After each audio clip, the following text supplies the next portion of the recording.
This is the story of a man named Stanley. Stanley worked for a company in a big building where he was employee number 427. Employee number 427's job was simple. He sat at his desk in room 427 and he pushed buttons on a keyboard. Orders came to him through a monitor on his desk, telling him what buttons to push, how long to push them, and in what order. This is what employee 427 did every day of every month of every year. And although others might have considered it soul-rending, Stanley relished every moment that the orders came in, as though he had been made exactly for this job. And Stanley was happy. And then one day, something very peculiar happened. Something that would forever change Stanley. Something he would never quite forget. He had been at his desk for nearly an hour when he realized that not one single order had arrived on the monitor for him to follow. No one had showed up to give him instructions, call a meeting, or even say hi. Never in all his years at the company had this happened, this complete isolation. Something was very clearly wrong. Shocked, frozen solid, Stanley found himself unable to move for the longest time. But as he came to his wits and regained his senses, he got up from his desk and stepped out of his office.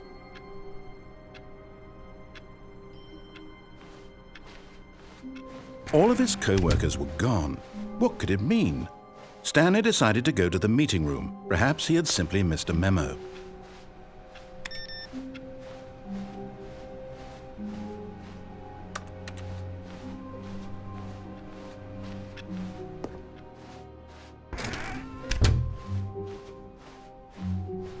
When Stanley came to a set of 2 open doors, he entered the door on his left.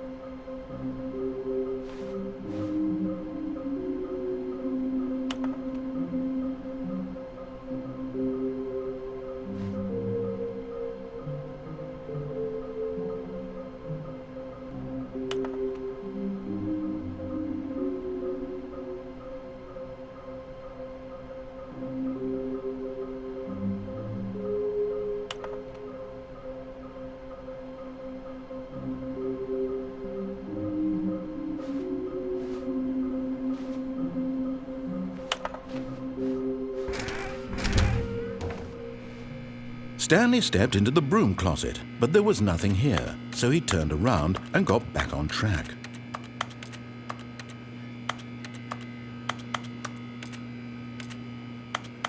There was nothing here, no choice to make, no path to follow, just an empty broom closet.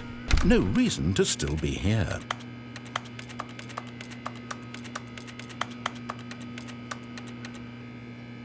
It was baffling that Stanley was still just sitting in the broom closet. He wasn't even doing anything. Coming to a staircase, Stanley walked upstairs to his boss's office.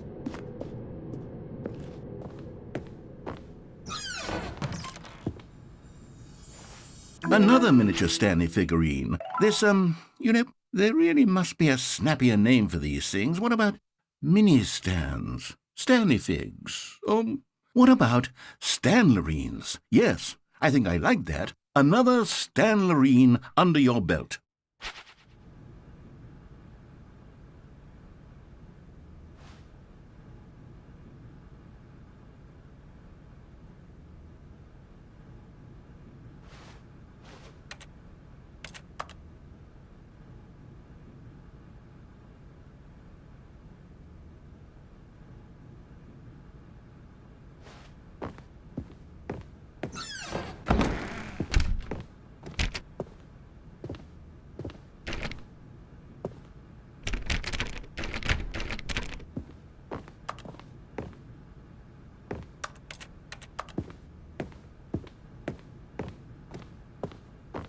Stepping into his manager's office, Stanley was once again stunned to discover not an indication of any human life.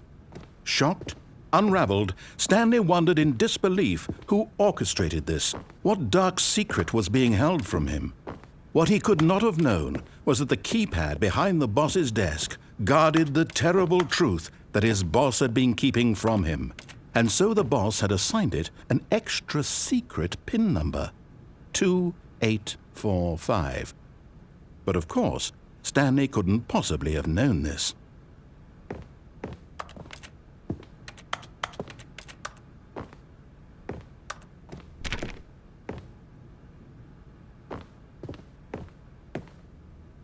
Stanley just sat around twiddling his thumbs. Trying to input anything on the device was useless, since he could never possibly know that the combination was 2845.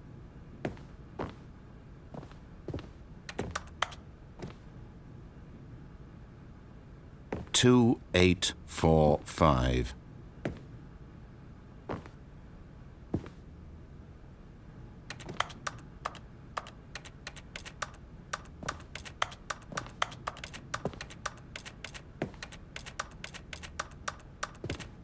Forgot, but it turns out that the panel's emergency override kicked in, and the door just opened all by itself, and Stanley got the hell along with the story. Well, whoop-de-doo.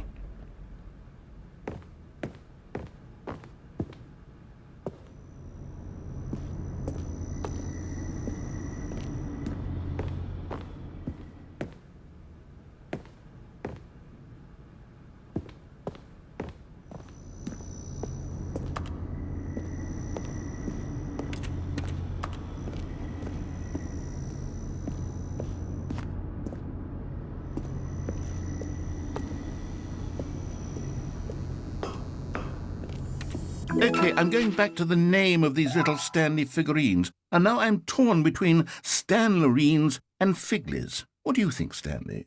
What name better encapsulates the intrinsic sense of happiness that you get from seeing a small number in the corner of your screen go up by 1? Let me sit on it. I'm sure it will come to me.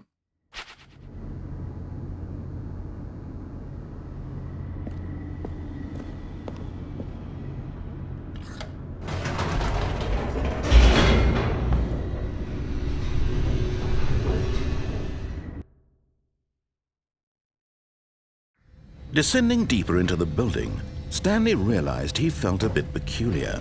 It was a stirring of emotion in his chest, as though he felt more free to think for himself, to question the nature of his job. Why did he feel this now, when for years it had never occurred to him?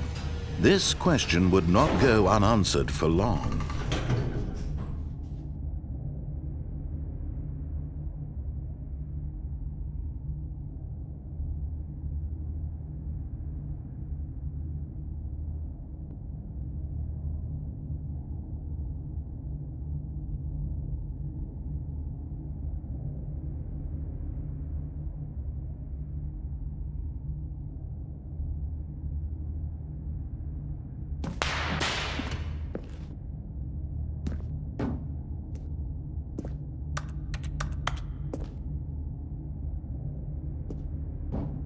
Stanley walked straight ahead through the large door that read Mind Control Facility.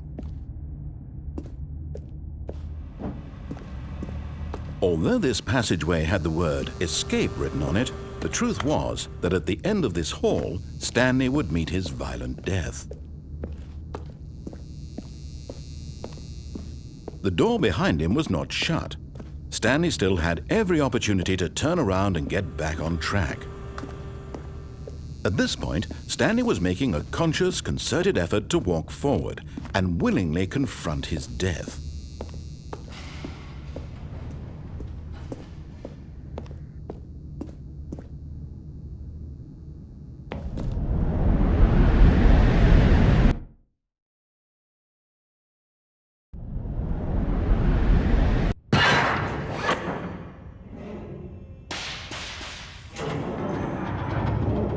As the machine whirred into motion and Stanley was inched closer and closer to his demise, he reflected that his life had been of no consequence whatsoever. Stanley can't see the bigger picture. He doesn't know the real story, trapped forever in his narrow vision of what this world is.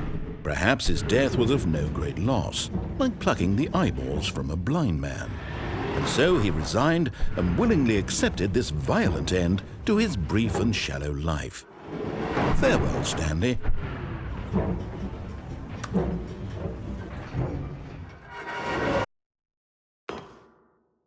"Farewell, Stanley," cried the narrator, as Stanley was led helplessly into the enormous metal jaws.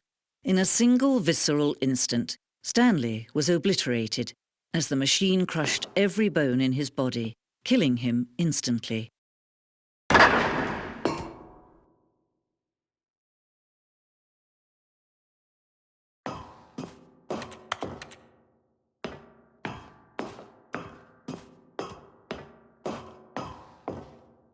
And yet it would be just a few minutes before Stanley would restart the game, back in his office, as alive as ever.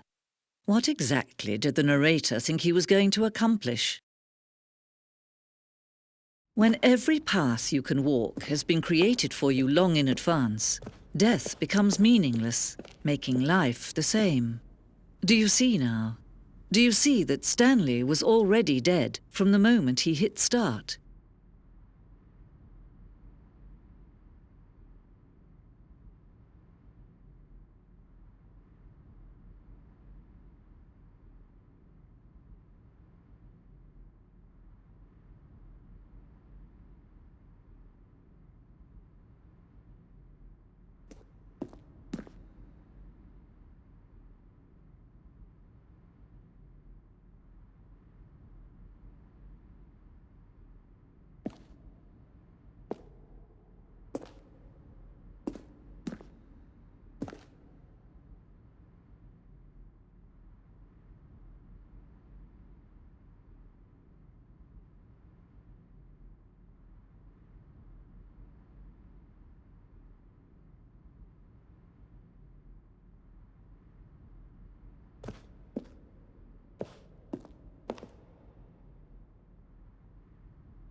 They're throwing us.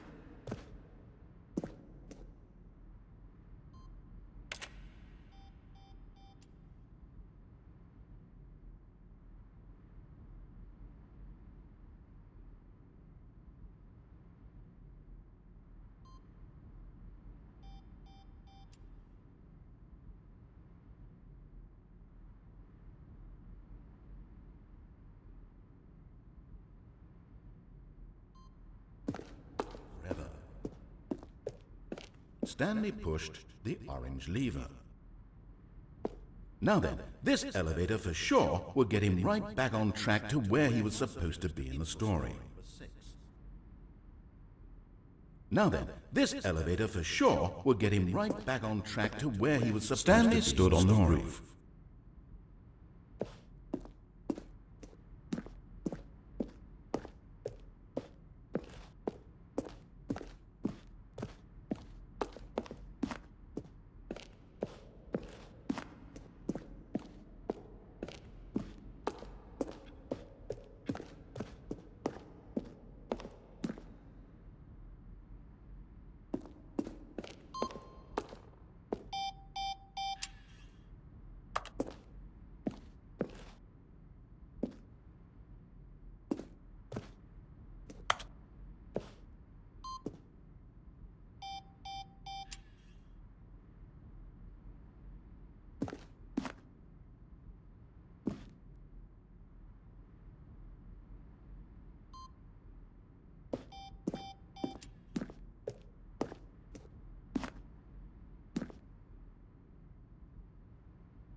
Oh, look at these two. How they wish to destroy one another. How they wish to control one another. How they both wish to be free.